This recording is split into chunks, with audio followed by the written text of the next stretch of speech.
இணைச்சட்டம். அவர்கள் உங்கள் கடவுளாகிய ஆண்டவருக்கு அஞ்சி இத்திருச்சட்டத்தின் வார்த்தைகளை கடைபிடிப்பதில் கருத்தாய் இருக்கட்டும். இவற்றை அறியாத அவர்களுடைய புதல்வர்களும் நீங்கள் யோர்தானை கடந்து உடைமையாகிக் கொள்ளப்போகும் மண்ணில் வாழும் நாளெல்லாம் இவற்றைக் கேட்டு உங்கள் கடவுளாகிய ஆண்டவருக்கு அஞ்சு கற்றுக்கொள்ளட்டும். மோசேக்கு ஆண்டவர் இட்ட இறுதி கட்டளை. பின்னர் ஆண்டவர் மோசேயிடம், நீ இறக்கும் நாள் நெருங்கிவிட்டது.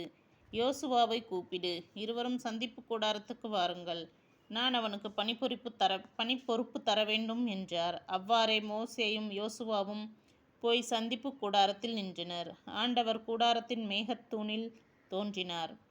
மேகத்தூ கூடாரத்தின் நுழைவாயிலில் நின்றது. அப்பொழுது ஆண்டவர் மோசேயிடம் கூறியது, நீ உன் மூதாதையரோடு துஞ்சப் போகிறாய். இந்த மக்களோ தாங்கள் போகவிருக்கும் நாட்டில் கிளர்ந்தெழுந்து வேற்று தெய்வங்களை பின்பற்றி கள்ள உறவு கொள்வர். அவர்கள் என்னை விட்டு விலகி நான் அவர்களோடு செய்து கொண்ட உடன்படிக்கையை மீறுவர். அப்பொழுது எனது சினம் அந்நாளில் அவர்களுக்கு எதிராக கனன்றெரியும். நான் அவர்களை கைவிடுவேன். அவர்களிடமிருந்து என் முகத்தை மறைத்து கொள்வேன். அவர்கள் அறியும்படி பல தீங்குகளும் இன்னல்களும் அவர்கள் மேல் வரும். அந்நாளில் அவர்கள், நம் கடவுள் நம்மோடு இல்லாததால் அன்றோ இத்தகைய தீங்குகள் நமக்கு வந்துள்ளன என்பர். அவர்கள் வேற்று தெய்வங்களை அணுகி செய்த தீய செயல்கள் அனைத்தின் பொருட்டும் அந்நாளில் நான் என் முகத்தை மறைத்து கொள்வேன்.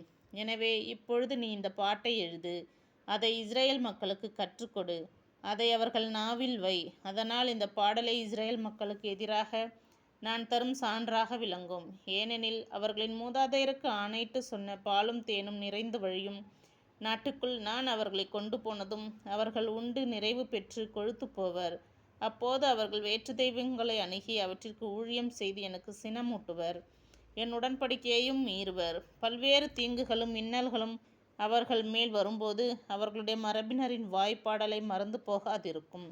இப்பாடலை அவர்களுக்கு எதிராக சான்று பகரும். ஏனெனில் இப்பொழுதே அவர்கள் தீட்டியுள்ள திட்டத்தை நான் ஆணையிட்டு கூறிய நாட்டுக்குள் அவர்களை கொண்டு போகும் முன்பே அறிவேன் என்றார்.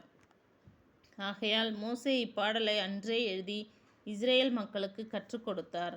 மேலும் ஆண்டவர் நூனின் மகனாகிய யோசுவாவுக்கு கட்டளையிட்டு கூறியது, வலிமை பெறு, துணிவு கொள்.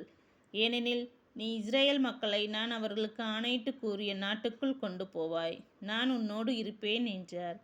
மோசே இத்திருச்சட்டத்தின்படி வார்த்தைகளை ஒரு நூலாய் எழுதி முற்றிலும் முடித்த பின்பு ஆண்டவரின் உடன்படிக்கை பேழை தூக்கி வந்த லேவியரை நோக்கி கட்டளையிட்டு கூறியது, இத்திருச்சட்ட நூலை எடுத்து உங்கள் கடவுளாகிய ஆண்டவரின் உடன்படிக்கை பேழையின் அருகில் வையுங்கள்.